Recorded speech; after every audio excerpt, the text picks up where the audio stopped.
Saludos cordiales, buenas noches, gracias por acompañarnos. Este es el programa Hora 25.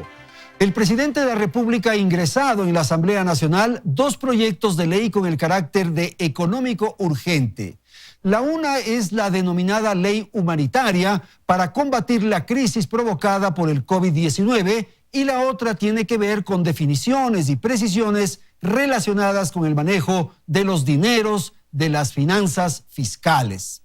Existe interés por conocer los proyectos y, claro, lo bueno y lo malo, los pros y contras de cada una de estas normas. Hay afectaciones directas a los ciudadanos y empresas, pero por otro lado, el propósito de la ley es obtener recursos para atender la emergencia sanitaria. La expectativa política está centrada en saber si el Parlamento va a aprobar su contenido y si las modificaciones que se hagan no cambie sustancialmente el propósito de esta norma. El debate está matizado por la amenaza de la muerte cruzada que se ha planteado en algunos escenarios de la política nacional. Vamos entonces a provocar esta noche una conversación en torno al contenido de estos proyectos y naturalmente los afanes que pueden conseguir o lograr las autoridades de gobierno para atender la emergencia.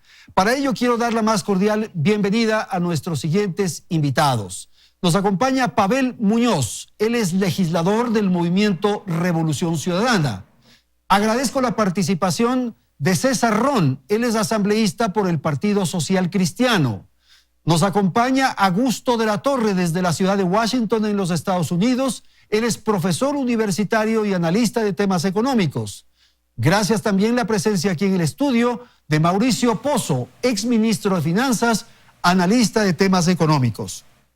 Gracias a la audiencia. Vamos a empezar. Doy la palabra a Belén. Buenas noches. 3, 2. Muy buenas noches, Andrés, amigos televidentes. Gracias por acompañarnos en un nuevo programa de Hora 25. El presidente Lenín Moreno envió a la Asamblea el pasado 16 de abril el proyecto de ley orgánica de apoyo humanitario para combatir la crisis sanitaria derivada del COVID-19. Este documento fue remitido con el carácter de económico urgente, por lo que el legislativo tiene un plazo de 30 días para aprobarlo, modificarlo o rechazar la propuesta. El proyecto tiene 5 capítulos y el más debatido ha sido el primero, referente a contribuciones especiales y únicas. En él se propone que las personas naturales con relación de dependencia, tanto del sector público como del privado, realicen una contribución sobre su ingreso mensual durante 9 meses. Lo harían quienes perciban más de $500 y será de forma gradual. Mientras que las empresas que hayan ganado más de $1 millón deberían aportar con un 5%. El proyecto señala que se podrían establecer exoneraciones o rebajas a las empresas más afectadas por la paralización de actividades. Estos recursos ingresarían a una cuenta especial y el presidente de la República nombraría a 5 personas de la sociedad civil que conformarían un consejo consultivo para el correcto manejo de esta cuenta. También se proponen medidas solidarias, entre ellas la no suspensión de estudiantes en todos los niveles por retrasos en los pagos. Además, compensaciones a las instituciones educativas que hayan reducido las pensiones en al menos un 20%. También se propone la suspensión del desahucio en materia de inquilinato, la prohibición de incrementar las tarifas de servicios básicos, incluidas las telecomunicaciones, facilidades de pago a la seguridad social y otras. Además, se detallan algunas bases referentes al tema laboral, dando gran importancia al acuerdo entre partes. Y uno de los temas del que mucho se ha hablado es la reducción permanente de un 10% del salario de los servidores públicos que ganen más de $1,000. Bien, vamos a iniciar entonces la conversación de esta noche. Voy a dar la palabra al legislador Muñoz para que nos dé su apreciación respecto a lo que significan estos proyectos de ley. Claro, lo que se busca es conseguir recursos, Pavel, de modo de poder atender la emergencia sanitaria. Buenas noches, le escuchamos. Andrés, buenas noches. Un saludo cordial para todos los que estamos haciendo esta mesa de debate, sobre todo para los ecuatorianos, un abrazo cariñoso. Andrés, yo quiero mantener siempre un espíritu propositivo en este foro, pero para de alguna otra manera tener una imagen general, yo creo que hay que reconocer que lo hemos hecho mal, muy mal, muy mal. Y creo que las iniciativas presentadas de alguna u otra manera no mejoran esa situación. ¿Por qué no mejoran esto, Andrés? En primer lugar, porque están siendo presentadas dos iniciativas legales. Una relacionada con finanzas públicas, que tiene, desde mi punto de vista, un elemento de, no cabe discutir, después podremos entrar, pero de manera general, digamos, no creo que cabe entrar en este momento esa discusión. Tenemos un tema más importante que es la segunda, los temas humanitarios, los temas, si se quiere, de cómo le llenamos de liquidez a la economía, de qué alivios le damos a la ciudadanía. Entonces este es un primer defecto desde mi punto de vista. Concentrémonos a discutir una sola ley. El envío de dos me parece que es innecesario. Habría sido mejor una por una, digamos. Exactamente, habría sido mejor. Creo que la otra no debería tener un tratamiento urgente. Incluso, ¿por qué, Andrés? Porque si se llegara a aprobar, hay una disposición transitoria de que la hace aplicable en el 2022. Tienes un debate incluso democrático, una asamblea con el desgaste de este, el gobierno con este desgaste. ¿Cabe que discute esa ley en este momento? Yo creo que no. Segundo, un sentido del urgente. Recordemos que ha pasado más de un mes de que el presidente en su primera intervención dijera que venía un proyecto de ley para gravar vehículos, ¿no es cierto?, y para gravar una contribución de servidores públicos. Pasó un mes, eso no sucedió. 8 días se tomó en enviar estos dos últimos, ¿no es cierto? Entonces me parece que el sentido de urgencia ha decaído mucho. Y dos ideas finales. Ese sentido de urgencia, yo creo que está en el contexto de dos grandes ideas, Andrés. La primera es que desde enero, que la Organización Mundial de la Salud advirtió a los países, hubo poca preparación. Y lo segundo, lo digo, digamos, también con respeto y para ser debatido en esta mesa, creo que se acabaron las ideas. Hay un agotamiento de ideas, siento yo, absolutamente fuerte en la función ejecutiva y en los personeros que están detrás de estas iniciativas. Y cierro diciéndote lo siguiente sobre el segundo proyecto de ley. Creo que hay muy poco que rescatar, creo que hay mucho que quitar, pero sobre todo hay un montón de cosas que se quedan en el tintero. Lo vamos a ir viendo. Finalmente te digo que mi preocupación central es que creo que la crisis debe ser enfrentada en dos momentos. El segundo momento es recaudatorio. Y esta ley es recaudatoria, yo creo que no es momento para eso. El primer momento, lo podemos discutir aquí en muchas ideas, es liquidez, liquidez y liquidez para la economía. Esto es lo fundamental. Vamos a dar paso a César Ron para su apreciación también sobre lo que significan estos proyectos de ley, con estos elementos que ha puesto en escena ya Pavel, que tal vez era preferible ir una por una, pensar en lo urgente y luego en las otras tareas. Por favor, César Ron, buenas noches. Buenas noches con todos, un abrazo grande desde Guayaquil.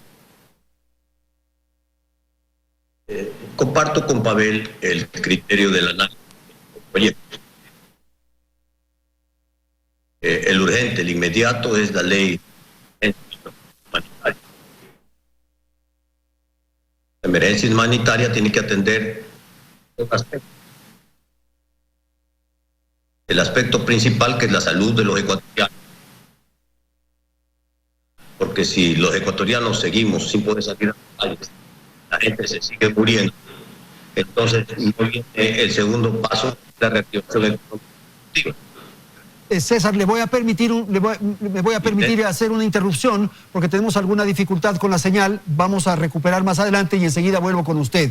Ahora quisiera pedirle a Mauricio Pozo también una primera lectura, una primera apreciación de lo que estamos planteando. Por favor. Gracias, Andrés. Primero señalar que este es un problema de todos los ecuatorianos. Esto no es un problema del gobierno solo, o del sector privado, o de los empresarios, o de los empleados. Esto es un problema de todos. Y en ese sentido me parece que el concurso es de todos. Todos tenemos que participar en este proceso y en la solución de este proceso. Se podrán discutir si probablemente los envíos fueron inoportunos, si las dos leyes no cabe que se entreguen en una misma fecha. Todo eso se puede discutir. Lo que sí me queda a mí claro es que todos los días hay fallecidos, hay que tomar decisiones y hay que pensar que esto tiene una cola en el lado económico y hay que darle una salida al proceso. Es decir, yo dividiría este asunto en dos grandes ámbitos. La lucha contra la crisis sanitaria del momento, cómo financio el proceso, dónde consigo los recursos para ello, medicinas, todo lo que esto demanda, y de forma, yo diría, inmediata, cómo hago que eso impacte menos en la actividad económica para que el menor número de empresas sufran el embate de esto y el menor número de personas pierdan su empleo. Entonces hay que trabajar, creo yo, en ambos ámbitos, independiente de que legalmente pueda o no ser más conveniente el envío de una ley u otra en un determinado momento. Me parece que es mucho más prioritario tener armado el proceso. Pero el orden es ese, Mauricio. Primero la salud, la vida de los seres humanos y luego la economía. Nadie ha dicho lo contrario. Entonces quizás podía haberse planteado así. Nadie ha dicho lo contrario. Lo que digo es que el proceso tiene que ser afrontado de manera simultánea para que pueda tener una salida. La verdad de todo es que lo que menos se puede hacer es tomar posiciones a un lado o al otro, porque esto no va a resolver el problema. Mañana puede haber cualquier tipo de gobierno que se haga cargo de esto. Asumamos que se dé paso al tema de la muerte cruzada y venga X. Sí. Ese X va a tener igual que resolver el problema. Sigue siendo igual. Y le van a poner a Tarzán que maneje las finanzas públicas y va a tener problemas como son los problemas que tenemos ahora. Entonces esto no se arregla de estas formas, esto se arregla tomando decisiones, con un paquete integral, con la colaboración de todos, con plata reordenada internamente y con recursos que vengan del exterior. Ok, voy a ir con Augusto de la Torre en la ciudad de Washington y los Estados Unidos. Augusto, ¿por qué son urgentes las dos leyes? ¿Por qué es necesario enfrentar de modo inmediato esta situación? Mira, la urgencia, en mi opinión, está marcada por el simple hecho de que hay ecuatorianos que mueren como consecuencia del azote del coronavirus y que hay héroes ecuatorianos que están en la primera línea de defensa, todo el personal médico, incluyéndole al ministro de Salud.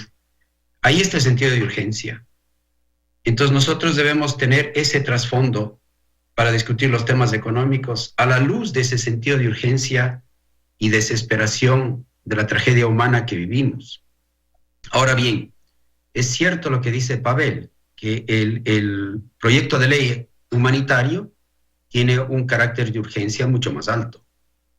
La ley de reforma a las finanzas públicas es una reforma estructural muy importante, pero tiene dos razones por las que en la Asamblea.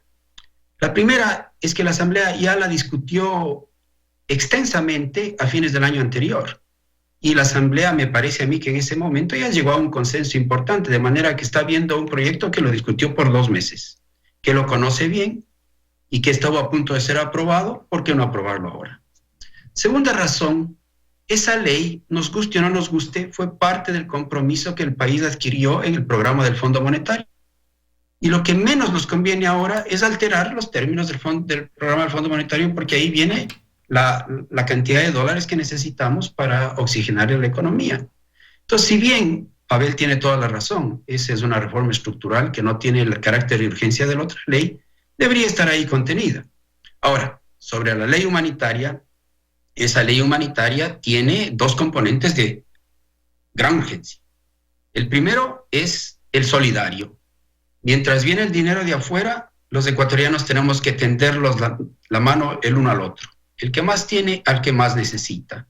Esa contribución solidaria tiene ese sentido. Necesitamos ayudarnos a nosotros mismos, asegurarnos que la gente coma, que tenga un sustento. En el sector informal, el trabajador, el tendero que no puede abrir su tienda, la persona que no puede vender las cositas que vendía en la esquina de la calle, el trabajador que era formal y que ahora no recibe sueldo, las empresas que están paradas. Necesitamos atender eso urgentemente. Entonces, esa ley tiene 2 componentes. La mano generosa del ecuatoriano para el ecuatoriano y, por otro lado, un camino para evitar la destrucción generalizada de empleos y de empresas a través de un acuerdo entre partes que tiene que ser cooperativo y, en la medida de lo posible, equitativo. Y el rol de la política pública es dar los cauces para que ese acuerdo entre las partes tenga esas características. Gracias, Augusto. Ahora tenemos nuevamente la señal con César Ron. Por favor, César, su exposición que se tuvo que interrumpir. Adelante, le escuchamos. Gracias, Andrés. Esperemos que ahora sí funcione bien el audio. Está bien. Adelante, César. Le escuchamos bien. Sin duda, la ley de emergencia humanitaria es la principal ley que tiene que asumir la Asamblea Nacional como una respuesta al país a resolver la crisis humanitaria y la crisis de recuperación de la economía.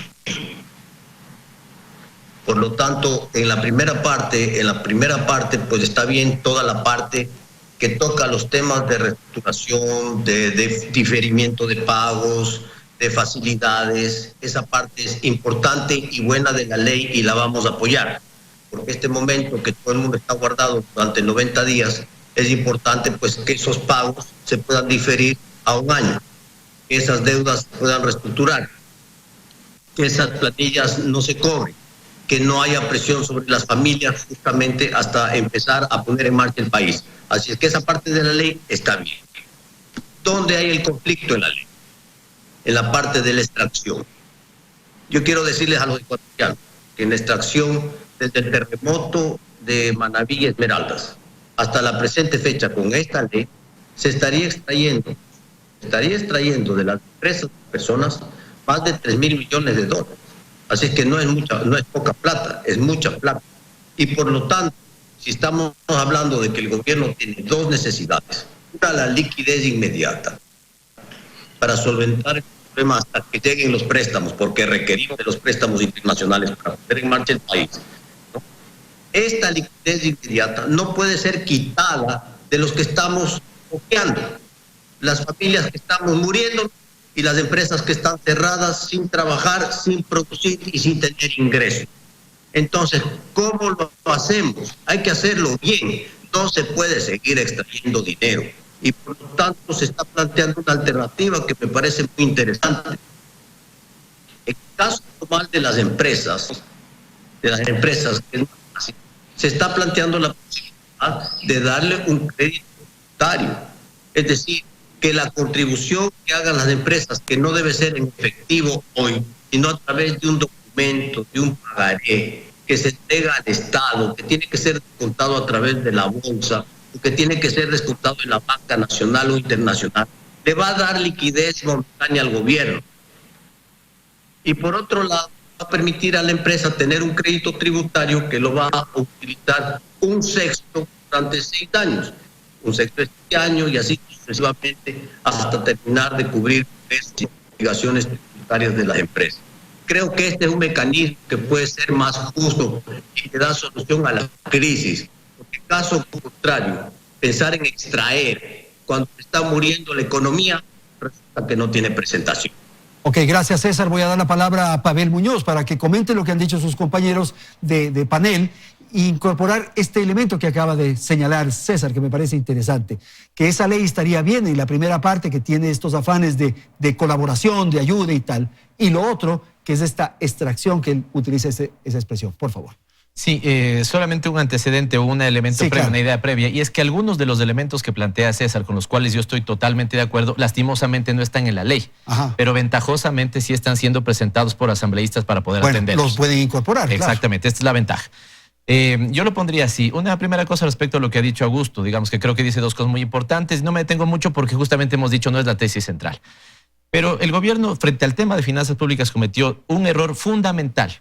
Y es que cuando firma el acuerdo con el Fondo Monetario Internacional o antes de que firme, nosotros siempre pedimos que ese debate sea en la Asamblea Nacional. ¿Qué le hubiera permitido? ¿Hubiera sido un momento incómodo? Claro, alguna gente a favor, una gente en contra. Pero si el gobierno salía con estos son los 5 puntos que yo me voy a comprometer con el Fondo Monetario, después no hubiera tenido problema de gobernabilidad de llevar adelante esos 5, porque la Asamblea le hubiera dicho esto sí, esto no. Cometieron un gravísimo error. Y lo segundo, Augusto tiene razón que esta ley ya se debatió en noviembre, diciembre del año anterior, pero con un elemento fundamental, fue archivada por 70 votos en la Asamblea Nacional. Entonces el consenso no era tal, ¿no es cierto? Era un consenso débil. Primera idea. Segunda idea, ya respecto al tema humanitario, lo que estamos viviendo en este momento. Antes del COVID, Andrés, creo que teníamos otro chip en la política pública. Había que focalizar a los pobres, por ejemplo, a la pobreza, y solamente dar ayuda a este segmento porque el otro no está necesitado de ayuda. Creo que el golpe es tan severo, la crisis es tan grave en el Ecuador, que vamos a hacer lo contrario. Vamos a tener que focalizar quienes no necesitan ayuda y todo el resto necesita ayuda. Y ahí yo coincido con Mauricio. Necesitamos un programa integral. Si podemos, después yo desarrollaré, tengo 7 puntos sobre ese programa integral. Pero antes de eso, alguna reacción respecto a lo que decía César. A mí, cuando yo digo liquidez, estoy pensando que en este momento, que no debería ser recaudatorio, los que pueden sí, poquitos van a poder, pero si es que es liquidez, a mí me parece que número uno, debemos traer liquidez a la economía ecuatoriana y eso pasa por 2 vías. Después daré un criterio institucional sobre esto, o un gran crédito, ¿no es cierto?, externo, que lo vamos a necesitar, o puede ser también la combinación de ambas, mecanismos de financiamiento interno. Andrés, en su momento dijimos era un error que se corte en esa mano. La iban a necesitar en algún momento, creo que hoy se necesita. Segunda liquidez. La liquidez en el bolsillo de la gente. Nosotros hemos planteado enfáticamente que no cobren en este momento servicios básicos, deudas en los bancos, deudas con el BIES. ¿Que regalen esa plata? No. Que se refinancie. Tienes dos opciones. La una, refinancias en 12 cuotas iguales por los próximos 12 meses, empezando a cobrar en julio del 2020 y terminando en junio del 2021. O la otra, que puede pasar con créditos hipotecarios, estas 3 cuotas que no te cobran pasan al final del periodo. Si yo tengo un crédito que me falta 12 meses, ya no me va a faltar 12, me va a faltar 15. Claro. ¿No es cierto? Multas, recargos, ninguno, porque no podemos. Ahí vale también esa máxima, ¿no es cierto?, de la realidad superó a la legalidad. Porque si no, lo que va a terminar pasando es que esa máxima, en unos casos decimos cierto es, la realidad impera, y en otros cierto es, no es cierto, la legalidad impera. Y finalmente, la liquidez de las empresas, ¿no es cierto? A la liquidez de las empresas, insisto, yo creo que vamos a tener que discutir en focalizar muy pocos, recaudación en muy pocas empresas. Creo, desde mi punto de vista, es un enfoque con el que seguramente no tenemos plena coincidencia en esta mesa, pero si no reanimamos la cadena de pagos inmediatamente, actuar muy tarde puede ser casi igual a no actuar. Y ahí me parece, ¿no es cierto?, que lo que necesitamos es que la economía esté activa para que incluso en el segundo momento haya quien pague, digamos, tributos, ¿no es cierto? Porque si no vamos a tener una economía muy estancada que después no tenemos quien paga tributos. Mauricio, liquidez, liquidez, ese es el discurso de Pavel. A ver, hay que entender varias cosas, Andrés. Cualquier cosa que se haga en economía tiene una repercusión en un sector u otro. Si, por ejemplo, las empresas de este momento por la situación no venden y no tienen plata, tienen obligaciones que no pueden cumplir ¿con quién? Con sus proveedores, con los bancos si tienen deudas bancarias, con sus empleados porque no les pueden pagar. ¿Qué significa eso? Si esa empresa no paga al banco lo que debe, el banco tiene una repercusión, le va a tocar provisionar esa operación, eso va contra patrimonio, recibe menos liquidez, presta menos y el banco engatilla más un proceso depresivo. Es decir, todo está vinculado. Si yo digo, démosle facilidades a un sector u a otro, no digo que no lo haga, solo estoy explicando. Eso le genera al Estado, por ejemplo, una falta de ingresos. No cobremos ciertos impuestos, demos ciertas facilidades, me parece bien, pero eso tiene una repercusión para el Estado. El gobierno tiene menos ingresos fiscales y por lo tanto puede entregar menos recursos en un momento donde se requiere más recursos. ¿A dónde voy? Todo este manejo de la liquidez, que nos pongamos de acuerdo, que por cierto hay un comité de coordinación fiscal en la ley que también creo que puede ayudar, pero bueno, todo eso es manejar la liquidez que tenemos ahora en la economía, pero eso no es suficiente. El problema actual va a demandar recursos por cerca de 11,000 millones de dólares, si no es más. ¿Esto qué significa? Que todo ese reajuste de que yo te postergo acá, que yo te refinancio acá, que yo te ayudo por acá, sí puede ayudar, pero como explico, no va a ser suficiente. Bueno, pero ahí va el programa integral que también... Entonces, ¿a dónde quiero llegar con esto? Hay dos, a mi criterio, fuentes grandes de recursos que se pueden armar. La una es una reestructura amigable en el tema de la deuda pública, sobre todo la externa. Ahí puedes liberar una cantidad importante de fondos y destinar para lo que ahora se requiere, primer tema.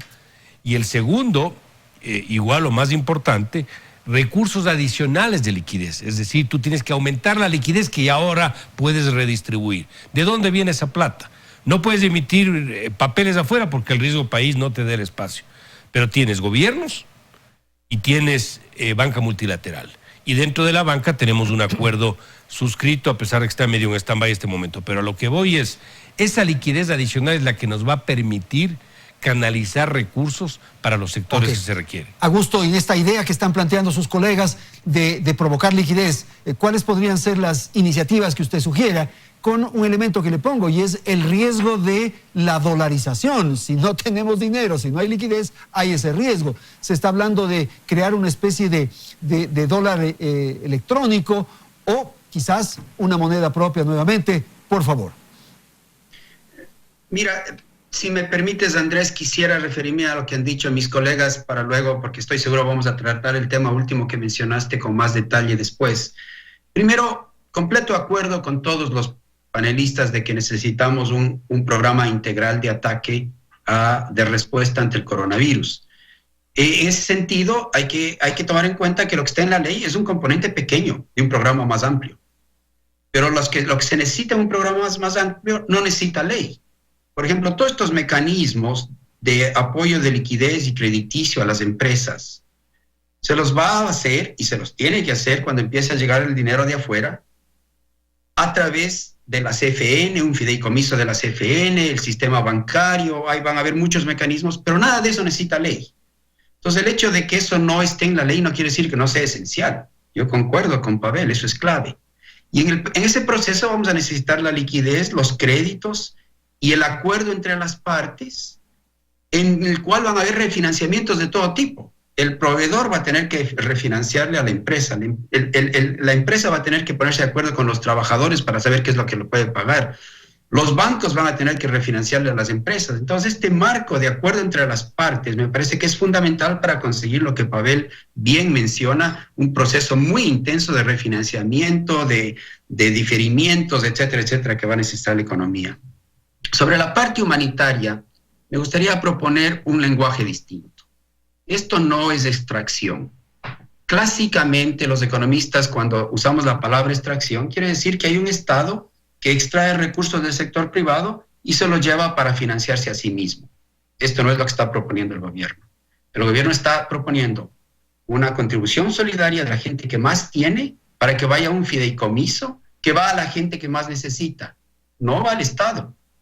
Entonces aquí no hay ninguna extracción, lo que hay es una redistribución del que más puede al que más necesita y no hay un recorte de la liquidez total de la economía, simplemente hay una redistribución de la liquidez. Yo creo que concuerdo con César Ron de que esta contribución de las empresas hace más ruido, es más disonante, y quizás la sugerencia de él de que sea tomada en cuenta como un anticipo del impuesto a la renta corporativa de las empresas es una buena idea. A mí me parece eso sensato. Pero más me interesa la contribución personal de las personas, de los que más pueden a los que más necesitan. Y me gustaría rescatar ese elemento de solidaridad básica. No es ninguna extracción, es simplemente una redistribución dentro de la sociedad. Hay que tener mucho cuidado cuando uno habla de mecanismos alternativos de financiamiento interno, como Pavel lo menciona. Porque en una economía dolarizada, la única manera de financiarse es con dólares. Y los dólares son los que hay.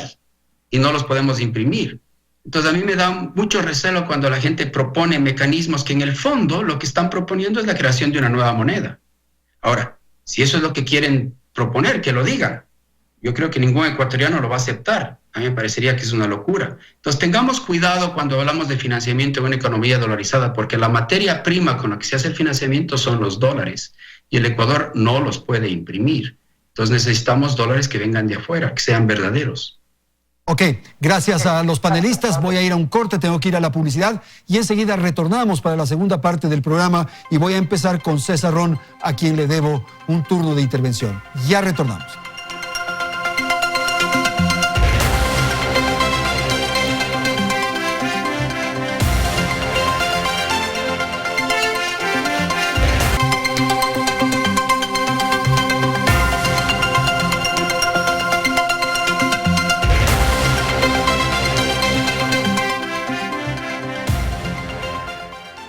Gracias por continuar en nuestra sintonía. Se ha analizado ya parte de la ley humanitaria, pero junto con ese proyecto, el Ejecutivo también envió otro, denominado Ley Orgánica para el Ordenamiento de las Finanzas Públicas. Esta propuesta ya fue presentada por el Ejecutivo en octubre del año pasado, dentro del proyecto de Ley de Crecimiento Económico, pero fue archivado por el Legislativo argumentando que era demasiado largo e inoportuno. Ahora, el proyecto tiene 49 artículos y plantea, entre otras cosas, que el Ministerio de Finanzas será el encargado de poner límites a los presupuestos globales, a las instituciones del sector público y al gasto dentro del presupuesto general del Estado.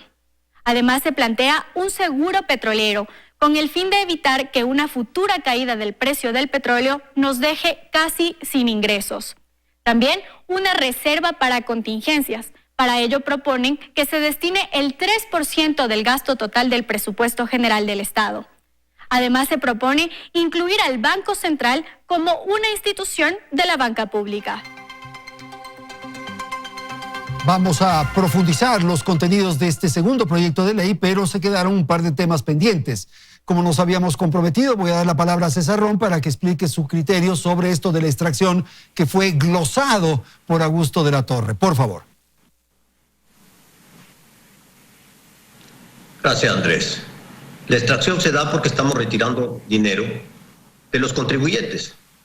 Los contribuyentes naturales y jurídicos, empresas y personas, ya hicimos nuestros pagos. Y de ahí viene una parte de la ley que es inconstitucionalidad, porque se pretende cobrar ahora una contribución adicional, llamada contribución, a las utilidades del año 2018 de las empresas. Por ejemplo, no puede haber efectos retroactivos. El 2018 se tributó ya 3 veces, o sea que en el Ecuador, dentro de todo esto, estamos implementando una triple tributación.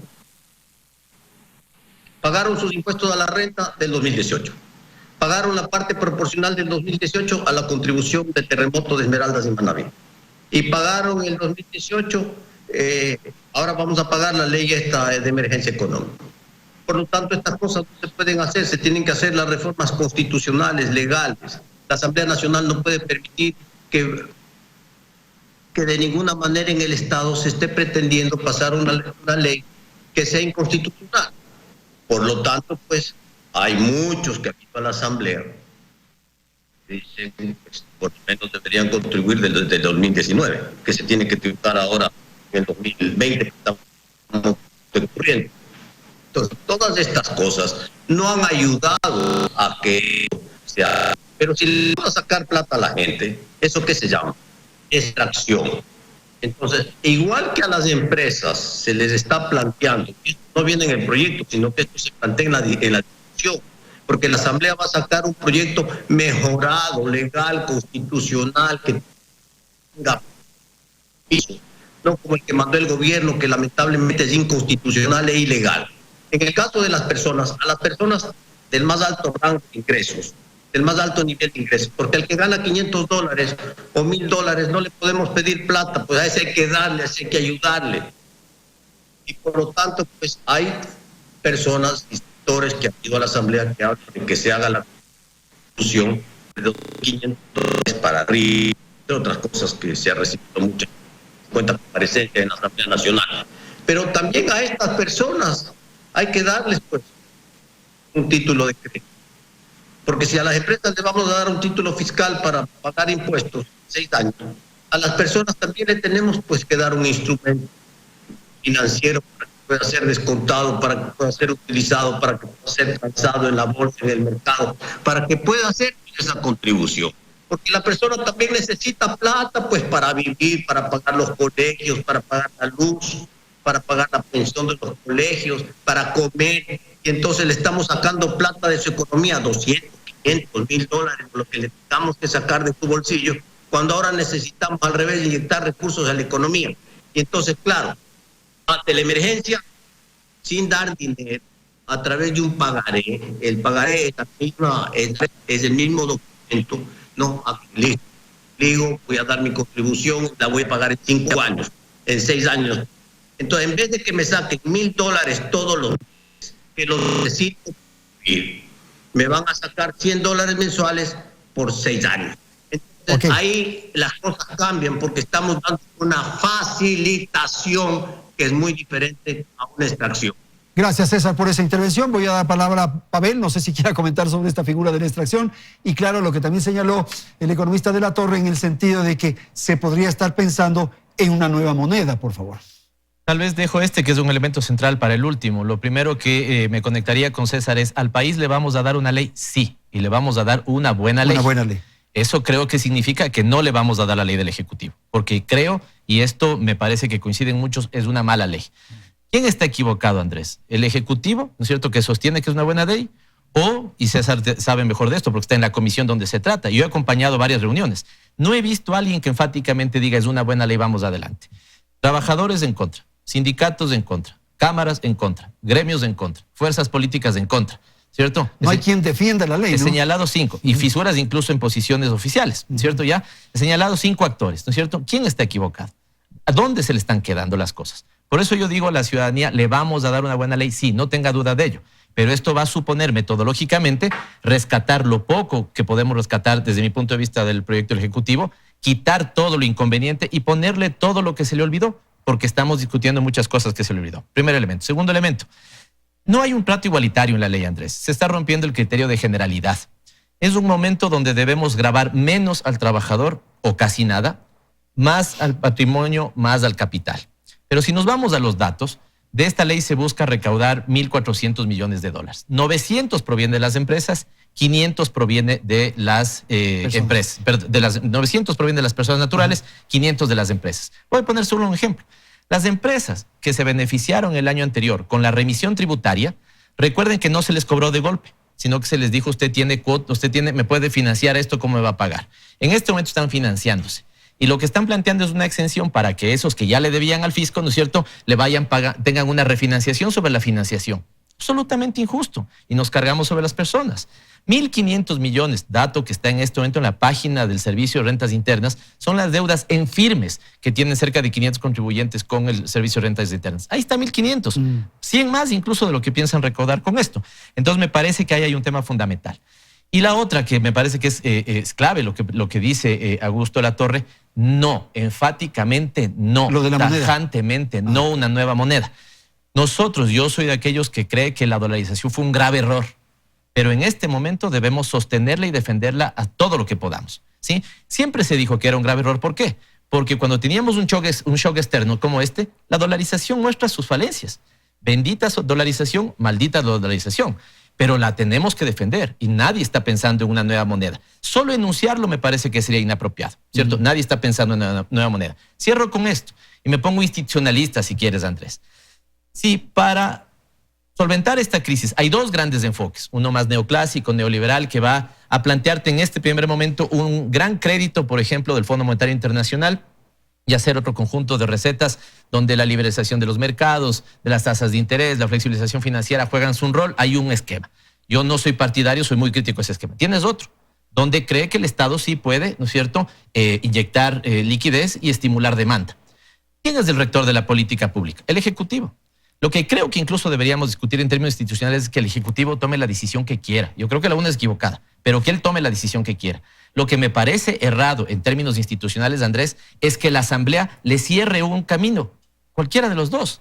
Por último, que le deje abierto. Claro. Es una gran falencia que en términos de una legislación que le debe servir al Estado, no a un gobierno, ¿no es cierto?, el Estado tome decisión de cortarse herramientas de política pública. Si un gobierno no las quiere ejecutar, que no las ejecute, pero el Estado es erróneo que las pierda. Perfecto. Augusto, no sé si quiera comentar algo de lo que acabamos de escuchar y enseguida voy con Mauricio. Por favor, Augusto. Curiosamente me encuentro en plena coincidencia con Pavel. Mira tú lo que es el mundo. La verdad es que este es el momento. Si hay un momento para la política pública, este es el momento. O sea, este es un momento en donde tienes un choque sistémico que te genera una problemática de acción colectiva que el mercado no lo puede resolver. Entonces, este es el momento para la política pública. Lo que pasa es que tenemos dos tipos de política pública. La política pública que puede desplegarle un Estado que tiene recursos fiscales enormes. Y eso es Francia, eso es Alemania, eso es Estados Unidos, que pagan los sueldos de los empleados. Mi hija acaba de recibir un cheque porque su sueldo es menor de cierto nivel y ya recibió un cheque y va a seguir recibiendo un cheque por los siguientes meses. El Estado le está haciendo el salvataje a las líneas aéreas en Estados Unidos, está desplegando todo el músculo fiscal que tiene y todo el músculo monetario que tiene. El Banco Central de Estados Unidos está comprando bonos corporativos para que veas cómo los estados que tienen bolsillos fiscales están lanzando la red más grande posible a la economía privada, el momento de la política pública. Pero en nuestro país no tenemos un Estado con esa capacidad. No tenemos un Estado que tenga los recursos para lanzarle esa red a la economía privada. El Estado, por así decirlo, el nuestro, está metido en el bote con todos nosotros y lo único que puede hacer el Estado es coordinarnos y tratar de conseguir ayuda externa, recursos externos en dólares. Entonces tenemos que entender las limitaciones tremendas que tiene el Estado ecuatoriano. Entonces la política pública en el Ecuador está mucho más restringida y está restringida esencialmente a coordinar la acción de la gente. Y va a tener que hacer una cosa que es muy complicada en el Ecuador, y es la siguiente. La plata que viene de afuera tiene que ir a dar oxígeno a la economía a través del crédito de largo plazo, tasas de interés bajas. Pero eso quiere decir que el Estado no puede usar el endeudamiento externo para pagarse sueldos. Entonces el Estado en el Ecuador tiene un dilema enorme, porque si no hace algo en el gasto corriente y en la nómina, el dinero que viene de afuera va a tener que usarse para pagar sueldos y no nos va a quedar nada para asistir a la economía privada.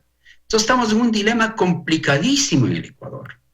Si queremos realmente salir de esta, vamos a tener que hacer unos sacrificios que nunca nos imaginamos que teníamos que hacer. Ok, gracias, Augusto. Ahora sí, Mauricio, lo que acabamos de escuchar. Sí, Andrés, ¿quién no necesita plata en este momento? No hay un sector, no hay una institución, no hay una actividad que no requiera fondos.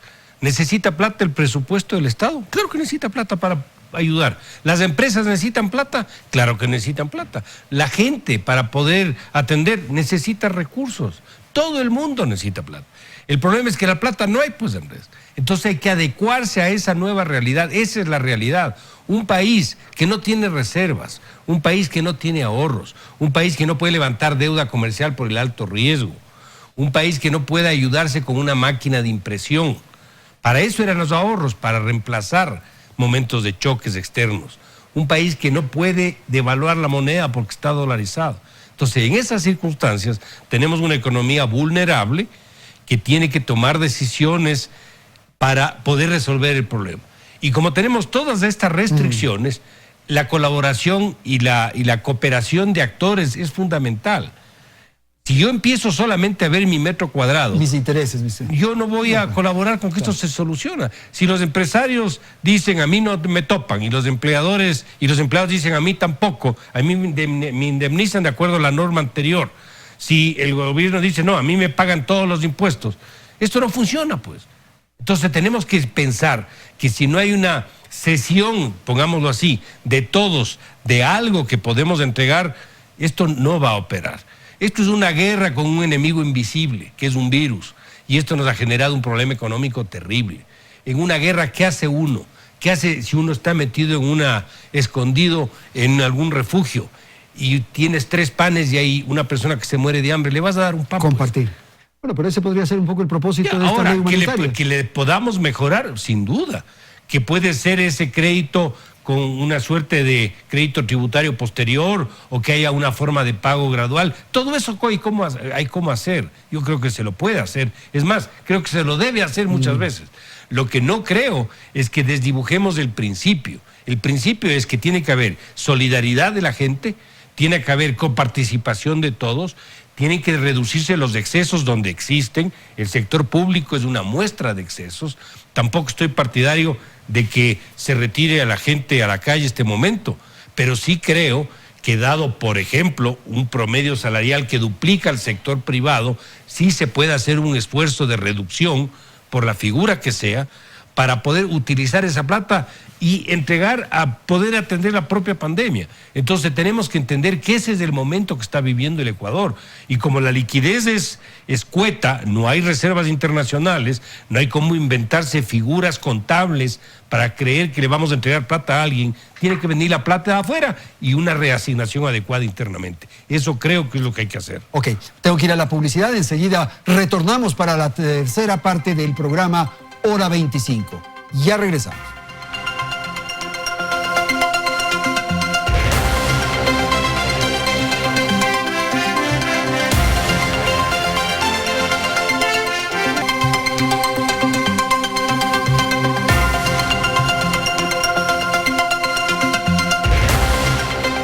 Bien, vamos a una ronda final de nuestros participantes. Estamos en el tercer segmento del programa y quisiéramos tener tal vez salidas, cómo enfrentar esta situación. Voy a empezar con César Ron en Guayaquil. Adelante, le escuchamos. Andrés, el Ecuador necesita, a más de una temporalidad que es la que se va a generar ahora con esta ley emergente, el Ecuador tiene que ir a una reforma de fondo estructural. No podemos seguir con un Estado tan grande y por lo tanto, pues, la crisis nos tiene que llevar a una reducción del tamaño del Estado en un 20 o 30%. No puede el Estado, lo hemos escuchado a Mauricio Pozo, seguir pagando el doble de salarios o los mejores salarios más que el sector privado. Le hemos escuchado en la comisión al presidente de la Junta Monetaria manifestar que hay una secretaria que gana más de $5.000. Entonces, estos desfases no pueden continuar en el Ecuador. Por lo tanto, en crisis no podemos sacar a la gente porque vamos a generar más crisis, pero sí podemos achicar pues, toda la economía en 20%. Entonces, todo el Estado va a ganar 20% menos en las escalas que se tengan que ajustar en el momento que se tenga que ajustar, porque esto se va. Tenemos que bajar los niveles de precios de la economía en 20%, si ese es el número mágico. Entonces, el 20% hay que ajustar las tasas de interés, hay que ajustar el costo de los alquileres, el costo de las pensiones, el costo de la comida, el costo de la luz, de la energía eléctrica. Tiene que bajar la economía ecuatoriana porque el Ecuador no puede seguir viviendo así. No puede seguir viviendo con todos los privilegios y derechos de una constitución que hoy lamentablemente es inaplicable. ¿Y a qué me quiero referir con esto? El Ecuador, igual que el mundo, no va a salir de esta crisis si no hay más esfuerzo, si no hay más trabajo, si no hay más producción. Entonces, por ejemplo, vamos a tener que trabajar hasta los sábados. Por lo menos vamos a tener que trabajar medio sábado, vamos a tener que suspender todos los feriados que hay en el Ecuador y quedarnos con 2 feriados nacionales, el 24 de mayo y el 10 de agosto, Navidad y el Año Nuevo. Eso es todo. Y los feriados locales, pues ya será cada provincia que determine cuál es su feriado de independencia, que lo va a festejar o no lo va a festejar, pero creo que ahora hay que festejar con trabajo. Entonces, estas cosas de fondo son las que tienen que cambiar en el Ecuador. El Ecuador no puede seguir tan grande, tan adiposo, tan pesado, ¿no? Y donde ya lo han mencionado todos, tenemos que regresar a hacer fondos, a hacer reservas, a hacer ahorro, y ahí tenemos que reestructurar la seguridad social para que vuelva a ser un ente de ahorro, donde de la plata del ahorro nacional salga pues el dinero para los proyectos, para la reconstrucción, para el financiamiento, para etcétera, etcétera, etcétera, que hoy no lo tenemos. Así que allá tenemos que llegar como país a un ordenamiento final a largo plazo permanente. Gracias, César. Todo esto que va a generar ahora en esta ley es temporal. Ok, muchísimas gracias, César. Por favor, Pavel.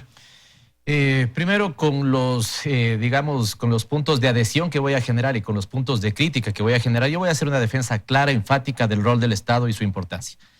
A mí me parece que hemos construido un discurso donde hemos generado, ¿no es cierto?, 2 enemigos sociales. El Estado, que es obeso, que hay que bajarlo de tamaño, lo que fuera.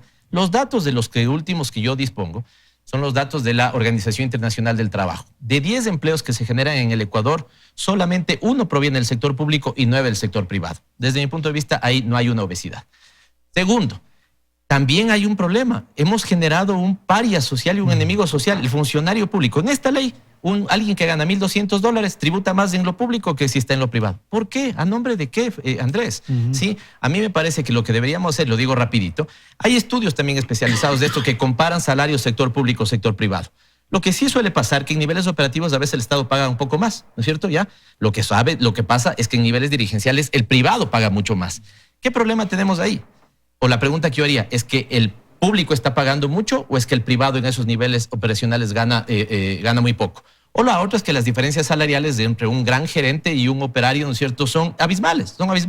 Creo que ahí hay un elemento fundamental. Me detengo en eso porque creo que hay que hacer una defensa enfática. Segundo, programa, decíamos. Ojalá lo diga muy rápido, pero 7 temas. Salud y alimentos para todos. Deberíamos comprar a todos los productores, organizar logística militar y entregar esto a nivel de las juntas parroquiales rurales, creando incluso un registro administrativo. Ingreso básico ciudadano hay que discutirlo por 3 meses, ¿no es cierto? Hay que discutirlo. Liquidez para la economía, ya hemos dicho desde varios frentes, ¿no es cierto? Mantengamos la que ya está en los bolsillos y tratemos de incorporar nueva liquidez. Primero la vida y luego la deuda, que estamos diciendo con esto. El Estado debería presentar un programa de renegociación. Esto fue anuncio desde la época de campaña, Andrés, te recordarás. Sí, que se puede refinanciar, que se puede, digamos, demorar un poco. ¿A quién habría que pedirle incluso una condonación? Hay que pedirle alivio para la población, ya hemos dicho. 3 meses de moratoria en algunos servicios básicos, en algunas deudas, ¿no es cierto? Defensa al trabajador y financiamiento. En financiamiento me quedo con una idea. Y digo, si tenemos dos puntos encontrados en la política pública, me parece que incluso el punto de consenso es que los dos queden legalmente habilitados, ¿sí? Yo creo que mínimo 10.000 millones de dólares lo que necesitamos ahora. Mauricio decía al menos 12.000. Fíjate cómo, y con esto termino, cómo el gobierno ha desperdiciado apoyo político. De manera inédita, la Asamblea Nacional le dice postergue por un rato el pago de deuda externa. Todas las fuerzas políticas al otro día pagó. De manera inédita, también un voto mayoritario le dice haga un sobregiro del Banco Central. Es debatible, ¿no es cierto? Debatamos. Mientras le llega un crédito fuerte desde afuera. Pero ¿con cuál es el sentido de un sobregiro en este momento? No detenerle más y deteriorarle más la cadena de pagos. Hay, claro, que un debate ideológico en esto. Tratemos de que el país llegue a un buen acuerdo y tal vez la mejor vía es que las dos mecanismos queden abiertos. Ok. Augusto, por favor, en Washington, si es tan amable, una intervención lo más cortita posible. Le escuchamos, si es tan amable. Sí, yo quiero volver al comienzo de este panel y recordarnos a todos que estamos ante el precipicio. Y entonces es el momento en que o le va a salir al Ecuador el país del palo encebado, en que todos nos divertimos porque nadie puede subir el poste, o nos sale el país de la minga. Yo tengo la confianza de que en nuestras venas ancestrales, en nuestros genes, está el país de la minga, y ese es el país que tiene que salir. Ahora, el país de la minga implica tres cosas. Primero, mientras estamos en el confinamiento, tenemos que no morir, y los más necesitados necesitan sustento. Tenemos que preocuparnos de ellos, necesitamos preocuparnos de la salud pública, necesitamos preocuparnos de los alimentos y necesitamos que las empresas y los trabajadores estén hibernando durante el confinamiento sin que se mueran. Y ahí vamos a necesitar liquidez y vamos a necesitar dar alivios. Segundo, ¿qué va a pasar cuando reabramos la economía y salgamos del confinamiento? Bueno, si salimos con el marco legal vigente, quiebra todo, quiebra el tejido productivo, se deshace. Entonces tenemos que ser creativos y decir, vamos a la minga, todos vamos a ceder, los trabajadores van a ceder, los accionistas van a ceder, los acreedores van a ceder, los proveedores van a ceder y vamos a dar reglas de juego para que esto sea cooperativo y equitativo y vamos a sancionar cuando haya abusos. Está bien, perfecto. Esa es una segunda etapa. Y la tercera etapa son las reglas de juego permanentes con las que tenemos que vivir a futuro. Entonces no podemos olvidarnos de que también vamos a tener que hacer reformas estructurales muy profundas en nuestra legislación laboral, en nuestro sistema tributario, los combustibles internos, todo eso vamos a tener que hacer. Y es la única manera de salir. Si no nos sale de adentro el país de la minga, pues nos vamos a empujar unos a otros al precipicio. Ok, gracias, Augusto. Mauricio, con usted terminamos. El Ecuador ha demostrado que puede salir relativamente rápido de crisis fuertes. Probablemente esta va a ser la peor de toda la historia económica, es verdad. Pero la crisis del 99 tuvo una recuperación, yo diría, más rápida. Por algunas razones. Una es que es una economía pequeña, con relativamente pocos recursos, esto hay cómo moverle. Y a veces las crisis también ofrecen oportunidades. Oportunidades me refiero a tomar decisiones despolitizando el accionar público sobre lo que realmente necesita el país y ponernos de acuerdo en temas absolutamente fundamentales. Esta es una crisis mundial, Andrés. El mundo se hace más pequeño. La recesión mundial significa que los países producen menos bienes y servicios. Y dentro de eso está el Ecuador, con todas las vulnerabilidades que ya expliqué. Nos vamos a hacer más pequeños, vamos a ganar menos, vamos a ser menos auspiciantes de cosas, vamos a vender menos. Todo eso nos vamos a hacer más pequeños en definitiva. Pero lo importante es que sigamos rodando. Claro. A un ritmo tal vez más lento, pero que sigamos operativos, que es la única opción de poder recuperarnos hacia adelante. Y eso va a demandar el concurso de todos y la aportación de todos. Así que yo sí creo que esto tiene salida, por darle una señal optimista al tema. Sí hay una salida, pero sí creo que es importante que tengamos presentes que si esto no es con el concurso y el apoyo de todos, este tema no va a funcionar. Muchísimas gracias a Pavel Muñoz, a César Ron, a Augusto de la Torre y Mauricio Pozo. Gracias a la audiencia, felicidades, hasta la próxima semana.